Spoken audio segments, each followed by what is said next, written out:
última aula, refração da luz. Bem legal o trabalho do Snell, né, cara? E você viu que eu montei a pecinha de acrílico e vimos ali a quase invisibilidade daquele vidrinho de pimenta que tinha um índice de refração muito próximo do da glicerina. Agora esse assunto aqui é bastante importante, hein, cara? Você vai ver que vai gerar um monte de experiência, um monte de questão de vestibular isso daqui, ó. Ângulo limite e reflexão total. Então fiz dois esquemas aqui. No andarzinho de cima, o N1 é menor que o N2. O N1 é aqui, meio de cima, de onde a luz está chegando. E o N2 é esse daqui. Então é como se fosse ar em cima, água embaixo. E aqui no desenho de baixo, aí o contrário, o N1 é maior que o N2. N1 é esse, N2 é esse. E agora a gente vai fazer um estudo do que acontece com a luz nesses dois meios. Então nesse desenho a gente sabe que a luz está indo do menos para o mais. Ensinei um macetinho para vocês na última aula. Quando a luz vai do menos para o mais, ela aproximais. Do menos para o mais, aproximais da reta normal. Então ela aproxima aqui, ó. Ela faz isso. O que a gente vai fazer é aumentar o ângulo de incidência. Eu vou pegar esse raio e começar a jogar ele para baixo. Acontece isso. Aumenta o ângulo de incidência, aumenta o ângulo de refração. Continuo fazendo isso. Qual é o limite? Até onde que esse raio pode abaixar? Esse raio pode abaixar até ficar rasante à superfície. Rasante, ó, praticamente 90 graus. Então aqui o I é igual a 90 graus. Na verdade é muito próximo de 90, né? A gente está trabalhando com limite para 90 graus. Porque se fosse exatamente 90 numa superfície exatamente plana, ele nem ia entrar. Ele ia ficar paralelo à superfície e ir embora. Aí ele se aproxima da reta normal também, ó, faz isso daqui. E esse é o ângulo de refração. Só que aí não tem como eu abaixar mais esse raio. Ele chegou no limite. Por isso que essa situação aqui é conhecida como o ângulo limite.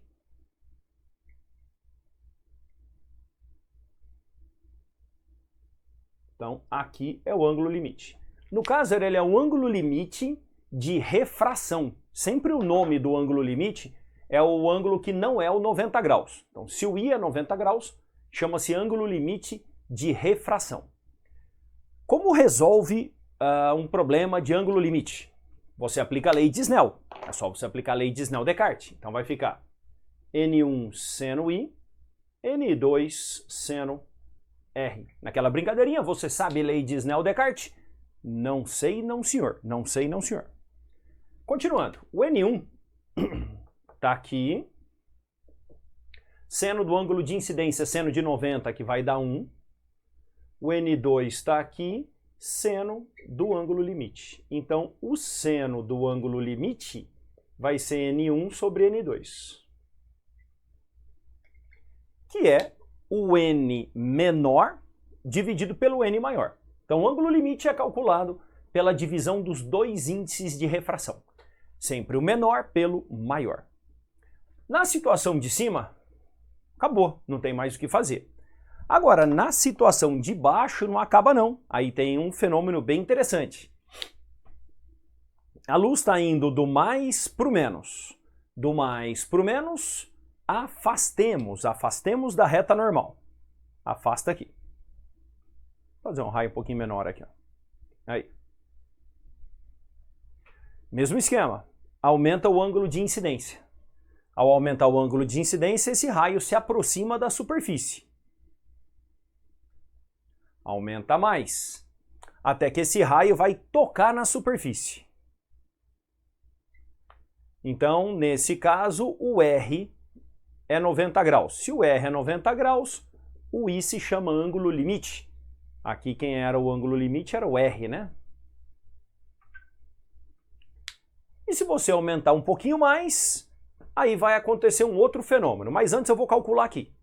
Para calcular o ângulo limite, não sei, não senhor, N1 seno I, N2 seno R.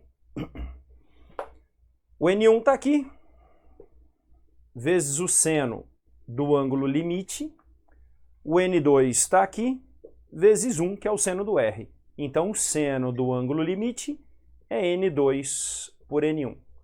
Novamente, é o N menor pelo N maior. É sempre menor pelo maior. Tanto no caso de cima quanto no caso de baixo. Mas nesse caso, dá para baixar mais. E o momento que abaixar um pouquinho mais, vai acontecer um fenômeno chamado reflexão total. Reflexão total. Na reflexão total, a superfície atua como um espelho. Então esse raio vai ser refletido para cá e esse I passa a ser igual ao R. Só que esse R aqui é o ângulo de reflexão. Reflexão. Tá aí, ó, é assim que funciona a refração da luz. Existe um limite para a refração. Além desse limite, acontece a reflexão total. O que eu vou fazer agora? Eu vou deixar a câmera bem focadinha no quadro e vou mostrar essa parte experimental para você, com pecinhas de acrílico. Então, pauso e já volto focado no quadro. Então, galera, a gente tem aqui, ó, uma pecinha de acrílico, tá? Na verdade, isso daqui é um prisma. E aqui um laserzinho, vamos ajeitar ele aqui, ó, para que eu consiga ver o feixe dele passando aqui no quadro, ó. Ó, o feixezinho passando aqui no quadro. Agora eu vou colocar a pecinha, o prisminha aqui, ó. Então, esse raio que está vindo aqui é o raio incidente, coloco a peça, e esse daqui que está piscando é o raio refratado. Tá? É o que interessa pra gente. Esse é o refletido, eu não me interesso por ele. Então, o laser está entrando no prisma e está saindo. Agora eu vou alterar o ângulo e eu estou interessado nesse daqui, ó. Ele vai indo, ele ainda existe, ó. Vai chegar um momento que ele some. Aqui ele some, ó. O último resquício dele está ali embaixo, ó. Ele vai sumir, então. Existe o refratado, vai, e ele, puf, acabou. Quando ele acaba, todo o raio está descendo aqui, ó. Todo o raio está descendo, você pode olhar aqui, ó. Então, aqui nessa superfície, na hipotenusa do prisma, está acontecendo a reflexão total. Nada da luz está passando. Se eu altero o ângulo, ela volta a passar e volta a sair ali do prisma. Aqui está refratando, vai, pum, reflexão total. Esse é o fenômeno. E tem muitas aplicações desse fenômeno, então agora a gente vai começar a ver essas aplicações. Vamos lá. Então agora, galera, vamos para as aplicações da reflexão total. Então a gente deduziu, mostrou certinho que se aplica a lei de Snell até um determinado ponto. Vimos aquilo num prisma e agora as aplicações. A primeira aplicação nossa se chama fibra ótica, um assunto muito abordado em vestibulares pela sua importância. A fibra ótica é carro-chefe hoje em comunicações mundiais. Existem cabos submarinos que atravessam o Oceano Atlântico, por exemplo, que dão uma volta no nosso planeta, ligando todos os continentes por fibra ótica. Se você não sabia disso, achava que a gente se comunicava com outro continente por satélite, esquece isso, cara. Satélite é uma comunicação muito cara. Nós usamos cabeamentos de fibra ótica. Professor, quer dizer que tem um cabo embaixo do oceano atravessando, ligando a América à Europa? Sim, não é um só não. Bate na internet aí, cabeamento de fibra ótica no mundo. Você vai assustar o tanto de fibra ótica que tem. Acessou um site na Europa, acessou um site na China, pode ter certeza que a tua informação está trafegando via fibra ótica. Isso revolucionou as comunicações e o princípio é muito simples. Olha só a ideia da fibra ótica. Ela possui um núcleo, ela é uma fibra muito fininha, tá? Ela é muito parecida com isso daqui, ó, como se fosse uma linha de nylon fininha. Ó, isso aqui é como se fosse um feixe de fibra ótica, bem fininho. Isso daqui é aquelas decoraçãozinha que você compra em camelô, depois eu vou acender e vou mostrar para vocês. Ela não é uma fibra ótica verdadeira, mas ela imita muito bem. Então essa fibra bem fininha tem um núcleo de alto índice de refração, envolto numa casca de material transparente e de altíssima pureza com baixo índice de refração. Aí no núcleo você manda um laser na entrada do núcleo. E é esse laser que vai transportar a tua informação digital, ou seja, o seu código binário. Ele é transportado via laser. Aí você fala, como é que um laser pode transportar uma informação? Piscando, porque código binário só tem dois estados, 0 e 1. Código binário é uma sequência de zeros e uns. E um laser consegue fazer isso piscando, laser apagado e laser aceso. Então, com uma sequência de piscadas corretas, o laser propaga informação. Essa informação entra no núcleo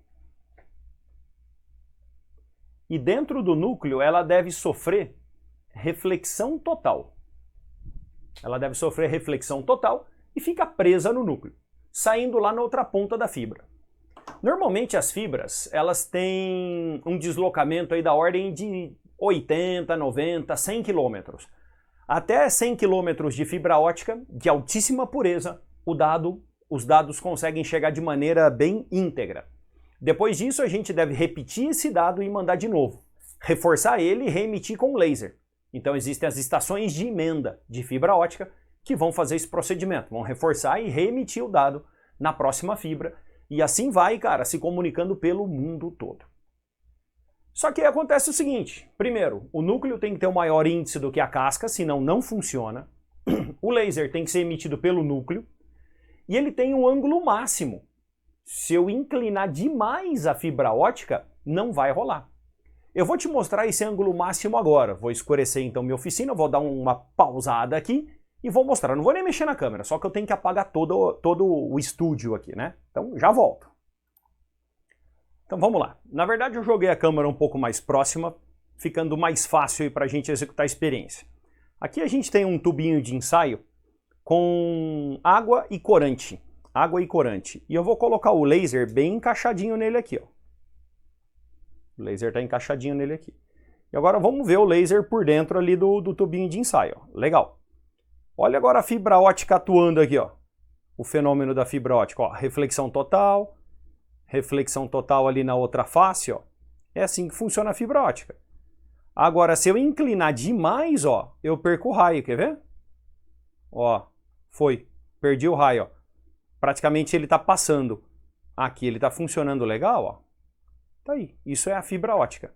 É isso que acontece dentro da fibra. Vou acender ali o objeto de decoração. Queria decorar minha sala, rapaz. Minha esposa não quis. Olha que sacanagem. Tá aqui, ó. Né? Olha o feixe de luz, como ele faz a curva. Ó. Eu estou mandando luz para vocês. Ó.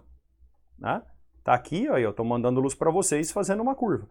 Isso é a fibra ótica. Então a luz está percorrendo por dentro dessas fibras e saindo tudo aqui na pontinha. Tá? Ó, a luz faz curva? Não faz, mas eu consigo iluminar aqui, ó. Ó, tá de costas aqui, ó, e eu tô levando luz para vocês. É assim que funciona a fibra ótica.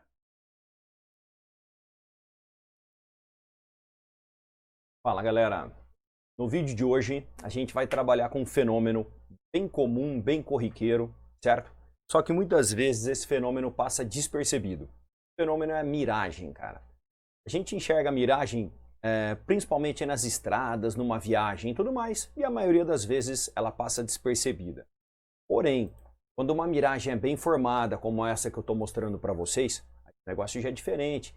As pessoas já começam a se perguntar no carro, cara, o que é aquilo? Como é que funciona aquilo? A gente sempre vê, mas não sabe explicar, beleza? Essa é uma miragem bem formada, o asfalto termina, já emenda com o céu ali, cara. Tem uns cones lá na frente, você consegue ver o reflexo desses cones, como se fosse um espelho d'água, beleza? Então a nossa aula de hoje vai fazer a explicação física desse fenômeno bem corriqueiro, bem comum, que é a miragem. Então, bora começar. Então, agora a gente vai partir para a explicação da miragem baseada nos fenômenos físicos, tá bom? Miragem é o seguinte, é uma aplicação da refração da luz, tá? Na refração da luz, quando ela chega além de um ângulo chamado ângulo limite, ocorre um fenômeno chamado reflexão total. Para que a luz sofra reflexão total, o índice de refração, da onde a luz vem, tem que ser maior do que o índice de refração da onde a luz está chegando, certo? Então nós dizemos que o N1 tem que ser maior que o N2. E o ângulo de incidência tem que ser maior que o ângulo limite, fechado? Eu vou te mostrar um esquema aqui, ó. Primeiro, dois dados. O ar quente ele possui um baixo índice de refração. O ar quente ele é menos denso e tem menos índice de refração. O ar frio ele possui um índice de refração um pouquinho maior, certo? Por ser um pouquinho mais denso. Vamos pegar num dia quente. Num dia quente, a irradiação solar chega na Terra e aquece o solo. Ela passa pela nossa atmosfera é transparente para a radiação solar e aquece o solo. Aquecer o solo, o ar quente fica sempre próximo à superfície e um pouco para cima, o ar frio. Um raio de luz que está saindo aqui desse carro, né? Fala, mas o carro é iluminado? Não, ele é uma fonte de luz secundária, certo? Está refletindo a luz do sol. Ele sai da região mais fria, indo em direção ao solo. Aí ele pega esse ar quente, ele vai refratando, até que ele faz uma reflexão total. Ele refrata e faz uma reflexão total, subindo novamente. Então ele não vai ser absorvido pelo solo. Ele faz uma espécie de curva e sobe. Essa curva são diversas refrações. Então não é uma única. Se fosse uma mudança brusca de 2 meios, seria uma única reflexão total. Aqui não. Um eventual observador, recebendo esses 2 raios de luz, acha que esses 2 raios de luz saíram de onde? Faz o prolongamento e saíram aqui de baixo. Então ele vai ver uma imagem de cabeça para baixo. Essa é a miragem comum, essa miragem você vê na estrada. É a imagenzinha que eu estou te mostrando agora. Você está vendo a estradinha, um carrinho em cima, e está vendo a imagem de cabeça para baixo, certo? Então, essa é a miragem comum. Tem uma outra miragem que é conhecida como Fata Morgana, que é essa daqui, ó. Essa miragem acontece em oceanos frios. Tem história de que os vikings tinham muito medo desse tipo de miragem. Eles achavam que era uma espécie de bruxaria, uma espécie de espírito que estava protegendo um barco inimigo, coisa desse tipo. Não tinham o conhecimento da reflexão total da luz, certo? Bom, esse barquinho ele está num oceano muito frio, com isso o ar frio fica mais próximo da água e o ar um pouquinho mais quente acima. A luz saindo do barco, no ar frio, vai subindo e vai refratando. Vai refratando na mudança de temperatura, até que sofre uma reflexão total e acerta o olho do observador. O observador, recebendo essa luz, acha que a luz veio daqui e enxerga um barco flutuando de cabeça para baixo. Não é muito normal você ver um barco e um espírito de cabeça para baixo em cima. Vou te mostrar a imagem agora, você fala, pô, isso é esquisito. É esquisito, mas é uma foto. Não é uma montagem, não. É algo real. Certo? Então, de maneira resumida, miragem é uma aplicação da refração da luz, mais precisamente da reflexão total da luz. Beleza? Então não tem nada de fata morgana, nada de bruxaria, é simplesmente física. Condições para que tenha miragem. A luz tem que vir do maior índice para o menor e o ângulo de incidência tem que ser maior que o ângulo limite. Valeu! Até mais, galera! Tranquilinho mesmo. Agora a gente vai entrar no assunto chamado prismas. Prismas têm uma incidência bem interessante também em vestibulares, só que tem 3 tópicos aí de prismas. De dispersão, que é o que eu vou passar agora, cai legal. Prismas de reflexão total, cai legal. E a parte matemática de prismas aí já não cai tanto, mas vou passar as 3 partes para vocês. A primeira utilização de prisma bem famosa foi feita pelo Newton, quando o Newton estava querendo demonstrar uma nova explicação sobre a teoria das cores. Na época do Newton, existia um trabalho de um outro cara chamado Robert Hooke, que ele falava que as cores eram uma mistura de claro com escuro. Isso na cabeça do Newton não fazia nenhum sentido. Vou misturar claro e escuro, vou ter cor? Não fazia sentido isso para ele. O que o Newton começou a fazer? Bizarro, cara. Eu fui pesquisar esse negócio loucaço. Ele percebia que se ele apertasse o globo ocular dele, olhando para uma parede clara, ele conseguia ver traços coloridos. Eu não aconselho você a fazer isso não, tá? Inclusive diz a história aí que o Newton pegava palitinhos de madeira, puxava a pálpebra assim, enfiava o palito de madeira por trás do globo ocular e forçava o globo ocular para fora, para ele entortar bastante. E ele conseguia ver traços coloridos. E na cabeça do Newton, assim, de onde que estão saindo essas cores? Eu estou olhando para uma parede branca, não tem lógica ter cor ali. Aí ele não podia chegar na Royal Society, lá que era a Academia de Ciência da Inglaterra, não podia chegar lá e falar, meu, ó, mete uns palitos de madeira no olho aí e vamos começar a ver cor. Não, não dava. Melhorou o experimento usando prismas, um bloquinho de vidro, inclusive eu mostrei ele para vocês na aula passada no experimentinho, um bloquinho de vidro em forma de triângulo, vidro acrílico. Pega esse bloquinho e expõe ele à luz solar. Se vocês pôr esse bloquinho à luz solar, a luz branca, ela vai se decompor nas cores do arco-íris. Eu vou trabalhar só com o padrão RGB, só com as três. Mas não é divididinho assim não, do jeito que eu vou fazer. É suave. O espectro do Sol é um espectro contínuo, porque é uma mistura de uma porrada de coisa de espectro. Então, ao entrar no prisma, a luz que desvia menos é a vermelha, depois vem a verde,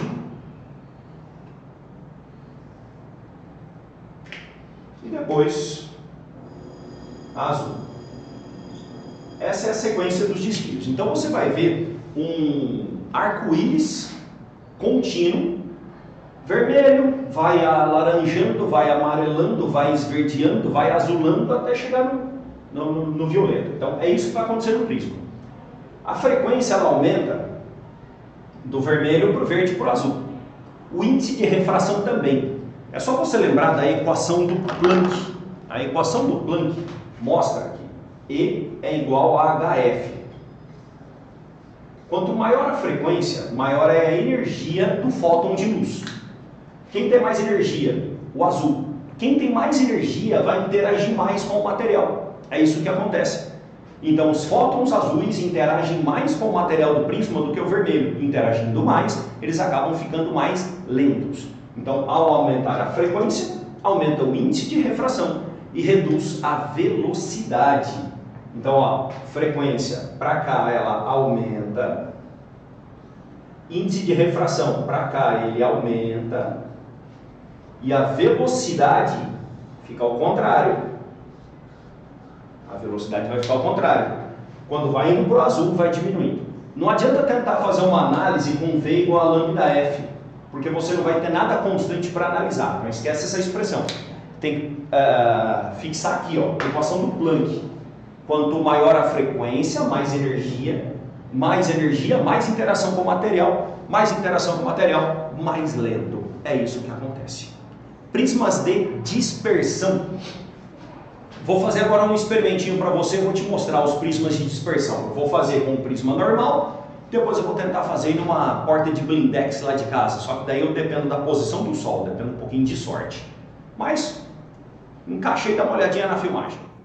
Ó, então aqui a gente vai mostrar um espectro contínuo, bem rapidinho. Eu peguei um espelho ali, ó, aquele espelho está refletindo a luz do sol e vai passar por essa borda do vidro aqui, ó. Essa borda do vidro está atuando como um prisma. Então vamos ver aqui, ó. Eu vou puxando o vidro, olha aí. Ó, começou a aparecer ali no chão, ó. Isso daqui é um espectro contínuo, tá? Então a gente legalzinho a experiência do prisma, né, galera? Bem simples de fazer. Se você tem uma porta blindex na tua casa, dependendo do dia e do horário, você consegue naturalmente aquilo ali. Direto ali naquele ambiente tem os arco-íris formados pela luz direta do sol, né? Então ele sempre forma no chão, é bem legal. Então agora vamos para os exercícios envolvendo esses três assuntos que a gente acabou de ver. Vou compartilhar aqui já, tá no Paint. E a primeira questão já vai ser de prisma de dispersão, tá?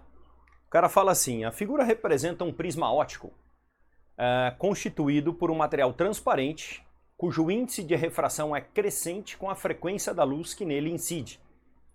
Um feixe luminoso composto por luzes vermelha, azul e verde incide na face A e emerge pela face B. Após ser refletido por um espelho, ele incide num filme para fotografia colorida. Legal. Aí ele te deu o esquema, mostrou ali que quem tem mais frequência é o violeta, observando os pontos luminosos revelados no filme, de baixo para cima, quais são as cores? Cara, tranquilíssimo depois que você acabou de ver a aula. Então vamos lá. O prisma está aqui.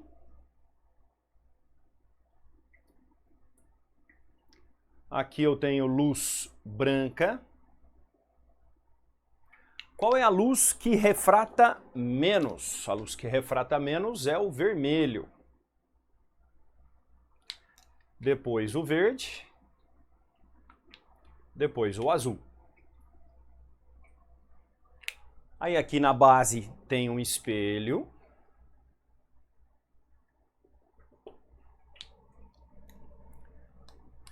E depois desse espelho, essa daqui vai parar embaixo. Depois essa para aqui no meio. E essa para lá em cima. Então ele quer a sequência de baixo para cima. De baixo para cima, vermelho, verde, azul. Vermelho, verde e azul, letra A. Não tem nem que falar, rapaz, uma questão rapidinha. Ó, já arruma aqui, ó, bonitinho. Letra A. Uma questão rapidinha, você acabou de ver a aula, você acabou de ver a experiência. Questão grande, você olha e fala, caramba, vou perder tempo, vou ter que interpretar desenho e tudo mais. Não, essa daqui é uma questão rápida e fácil, uma questão que você tem que fazer no começo da prova. Agora vamos falar um pouquinho sobre miragem. Miragem, nós temos aí a questão 4. Tá aqui já. Ó. Será que uma miragem ajudou a afundar o Titanic? O fenômeno óptico conhecido como Fata Morgana, mostrarei para você o nome, normalmente Fata Morgana é a miragem que acontece no frio, onde o navio fica de cabeça para baixo. A imagem, né? Lógico. Pode fazer com que uma falsa parede de água apareça sobre o horizonte molhado, quando as condições são favoráveis. A luz refletida pela água fria pode ser desviada por uma camada incomum de ar quente acima, chegando até o observador vindo de muitos ângulos diferentes. De acordo com estudos de pesquisadores da Universidade de San Diego, uma fata morgana pode ter obscurecido os icebergs da visão da tripulação que estava a bordo do Titanic. Dessa forma, a certa distância do horizonte verdadeiro fica encoberto por uma névoa escurecida, que se parece muito com águas calmas no escuro. Então ele só falou aí desse enunciado da Fata Morgana, da miragem. Tá aqui do outro lado, vamos dar uma olhadinha. Aqui. Olha a questão simples. O fenômeno óptico, que segundo os pesquisadores provoca a Fata Morgana é... Bom, a gente tem que achar reflexão total da luz. Tem reflexão total da luz? Ah, tem reflexão na letra D. Não, aí você se dá mal. Reflexão é espelho. Ele tem que falar reflexão total da luz. Não tem. Reflexão total da luz é um caso particular da refração. Após a refração e ângulo limite, ocorre reflexão total da luz. Então não pode marcar reflexão, porque reflexão é espelho. É um caso particular da refração. Então, já que não tem reflexão total da luz, você marca refração. Sacana, hein? Sacana? Alguns alunos poderiam marcar facilmente a letra D e ficar todo felizão aí, achando que acertou a questão. Muito cuidado! Então nós matamos aqui uma questãozinha de prismas, uma questãozinha de miragem. Vou fazer uma de fibra ótica agora. Vamos para a questão número 9. 9. Tá aqui. Foi. A banda larga brasileira é lenta. Ah, sério? No Japão já existem redes, mas não tem como comparar Japão com o Brasil, né, cara? Os caras têm muito mais grana do que a gente, o país deles é bem menor do que o nosso, muito mais fácil. Não tem nem como comparar, é covardia, né? No Japão já existem redes de fibra ótica que permitem acesso à internet com velocidade de 1 gigabit por segundo. Suficiente para baixar em 1 minuto, por exemplo, 80 filmes. No Brasil, a maioria das conexões ainda é de 1 megabit por segundo, ou seja, menos de 1 milésimo dos acessos mais rápido, ou seja, menos de 1 milésimo dos acessos mais rápidos do Japão. A fibra ótica é composta basicamente de um material dielétrico. Dielétrico é isolante de eletricidade, que é sílica ou plástico, segundo uma estrutura cilíndrica, transparente e flexível. Ela é formada por uma região central envolta em uma camada, também de material dielétrico, com índice de refração diferente do núcleo. Cara, nós vimos tudo isso daí nas experiências. Desenhei no quadro, mostrei no tubo de ensaio, mostrei aquela decoração. Tá, legal. Sabemos bastante de fibra ótica. Agora vamos ver aqui. A transmissão em uma fibra ótica acontecerá de forma correta se o índice de refração do núcleo em relação ao revestimento for fácil. O índice do núcleo tem que ser maior que o índice da casca. Então tem que ser superior. E qual que é o fenômeno? Reflexão interna total. Letra B. Não tem nem que ver, uma questão super rápida, desde que você esteja manjando de fibra ótica. Legal, galera. Então fizemos aí, ó, várias questões, uma questão de cada tópico. Mais algumas questões para vocês fazerem aqui. Nós temos aqui, ó, você pode fazer a questãozinha 3. Tem a questão 7, interpretação de tabela, interpretação puríssima de tabela. Questão 8, a questão 10 de interpretação também. Questão 11 e questão 14. Tá aí, ó, essas são as questões legais para você fazer a respeito desses últimos assuntos, refração e tudo mais. Agora eu vou encaminhar para vocês uma aula de ótica da visão. É uma aula do meu curso de específico, uma aula completa de ótica da visão. E depois eu volto para a gente trabalhar com exercícios de ótica da visão. Tá? Um assunto bastante importante nessa lista são 5 questões de ótica da visão. Tá bom? Então um abraço para vocês, até a próxima aula.